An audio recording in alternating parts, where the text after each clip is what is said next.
Kembali lagi ke surat Ad-Dukhan, di ayat ke-16-nya Allah Ta'ala berfirman, ingatlah hari ketika kami menghantam mereka dengan hantaman yang keras, sesungguhnya kami Allah Ta'ala adalah pemberi balasan.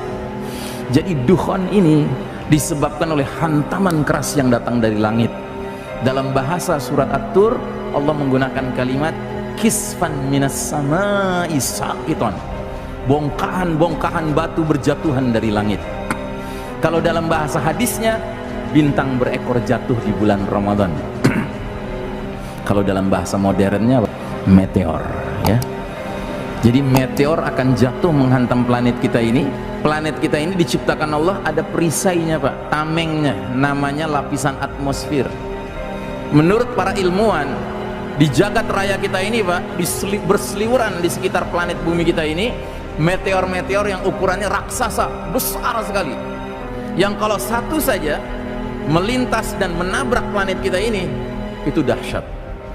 Kata ilmuwan, karena ada tamengnya, meteor raksasa ini akan pecah, tapi pecahannya akan ada yang lolos, menabrak daratan, menabrak lautan. Dan yang lolos ini ukurannya ada yang sampai garis tengahnya 2 km Pak. Batu garis tengahnya 2 km, bergerak dengan kecepatan puluhan ribu kilometer per jam. Kalau dia menabrak daratan, tentu dia akan menimbulkan kepulan asap kayak bom nuklir.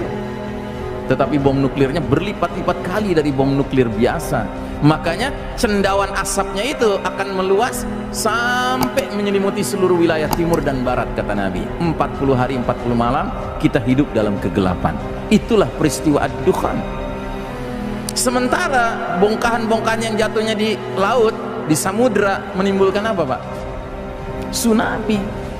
Tapi tsunaminya bukan tsunami yang dinding airnya 5 meter, 20 meter, 30 meter. Tidak Pak, ratusan meter. Menurut salah seorang ilmuwan, dia bisa sampai 235 meter Pak ketinggiannya. Tentu kalau dia menghantam daratan, maka wilayah-wilayah tertentu yang lebih rendah dari 235 meter itu akan terbenam. Nah itulah fenomena pembenaman di timur, pembenaman di barat. Nah jadi saudaraku rahimakumullah, yang paling penting kita pahami, ternyata orang-orang barat itu sudah membuat ilustrasinya Pak, gambarannya kalau sampai terjadi. Dan pengertian orang barat ini siapa? Hollywood. Karena Hollywood itu senang sekali bikin film-film yang sumber gagasannya dari Quran dan Sunnah, tanpa pernah mau menyebutkan sumbernya dari mana. Pokoknya mereka mau nyari duit aja, mau menghibur saja. Nah buat kita ini sarana tafakur. Nah salah satu klip videonya judulnya Apophis. Apophis ini nama apa Pak? Nama meteor yang ukurannya besar. Bahasa Latin, kalau bahasa Inggrisnya apa? The Destroyer, sang penghancur. Karena menurut mereka kalau sampai meteor ini menabrak planet kita Pak, disasternya, kehancurannya itu seperti yang digambarkan dalam film. Nah ini meteornya sudah bergerak ya, dia akan menghantam planet kita. Nah begitu dia touchdown itu artinya mendarat ya, maka dia segera menimbulkan kepulan asap yang bentuknya seperti cendawan, kayak bom nuklir meledak. Cuman kekuatannya berlipat-lipat kali dari bom nuklir yang biasa. Makanya Nabi mengatakan dia akan menyelimuti seluruh wilayah timur, seluruh wilayah barat ya. Ini gambaran dari ruang angkasanya ya. Kita belum lihat dari daratannya, nanti dari daratan diperlihatkan. Nah ini gambaran dari daratannya. Nah ketika dia melintas lalu touchdown, lihat dampak yang dia timbulkan. Nah ini menurut teorinya, titik di mana jatuhnya bongkahan batu itu 200 km radius, itu semua orang tewas Pak. Jadi kira-kira kalau jatuh nauzubillah di Surabaya, penduduk Jombang aman nggak? Nah belum lagi serpihan-serpihan dari bongkahan-bongkahan meteor itu berjatuhan kayak rudal-rudal Pak. Kata Nabi, Dukhan ini akan memenuhi semua yang ada di timur dan di barat. Jadi seluruh dunia gelap gulita, menyelimuti selama 40 hari dan 40 malam. Adapun bagi orang beriman, dia terpapar Dukhan, menyebabkan semacam zukmah, pilek atau flu. Sedangkan bagi orang kafir, dia akan seperti orang mabuk, keluar cairan dari lubang hidung, lubang telinga dan duburnya. Jadi kayak zombie-zombie gitu orang-orang kafir itu ya. Dalam riwayat yang lain lagi dari putranya Umar bin Khattab dikatakan kabut asap ini akan masuk ke telinga orang kafir dan munafik, sedangkan kepala mereka dirasakan seperti kepala hewan yang terpanggang. Jadi dia dikatakan azab yang pedih, terutama bagi orang kafir dan munafik.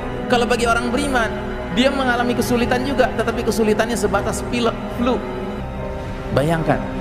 Jadi kalau kita dipanjangkan umurnya sampai harus mengalami dukhon, pastikan iman kita terpelihara, supaya badan kita nggak ikut membengkak, supaya nggak keluar cairan-cairan dari lubang telinga kita.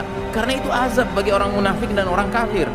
Tapi bagi orang beriman, ya, dia mengalami kesulitan, tapi kesulitannya sebatas pilek dan flu saja, ya.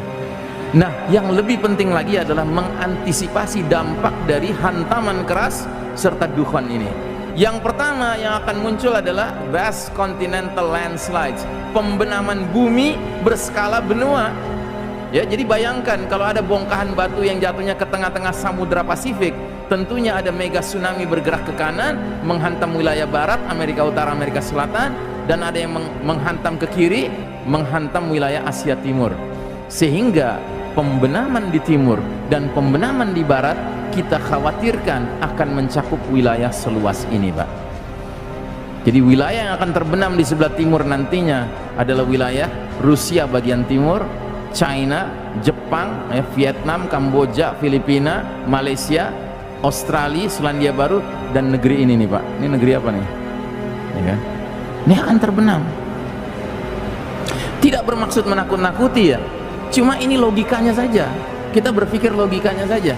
Termasuk kita renungkan hadis-hadis tentang peperangan di akhir zaman, di zamannya Al-Mahdi, nggak ada menyebutkan negara Cina terlibat di dalamnya, Jepang terlibat di dalamnya, nggak ada. Filipina, ya, Australia, Selandia Baru nggak terlibat. Apalagi Indonesia, nggak ada disebut. Gitu. Kalau India masih disebut, perang di akhir zaman melibatkan negara India masih disebut. Ya. Begitu juga yang sebelah barat, wilayah yang kita khawatir akan terbenam adalah Amerika Utara dan Amerika Selatan. Ini semuanya terbenam.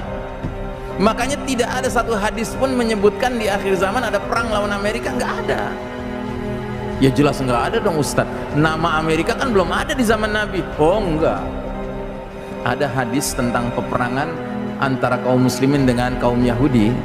Ini hadis tentang akhir zaman juga. Kata Nabi, kalian umat Islam akan berada di sebelah timur dari Nahrul Urdun, sedangkan Yahudi di sebelah barat dari Nahrul Urdun, sungai Jordan.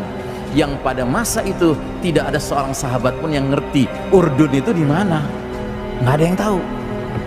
Jadi kalau Nabi mau atas kehendak Allah, bisa saja Nabi menyebutkan negara Amerika terlibat dalam perang-perang di akhir zaman. Tapi kenapa Nabi nggak sebut?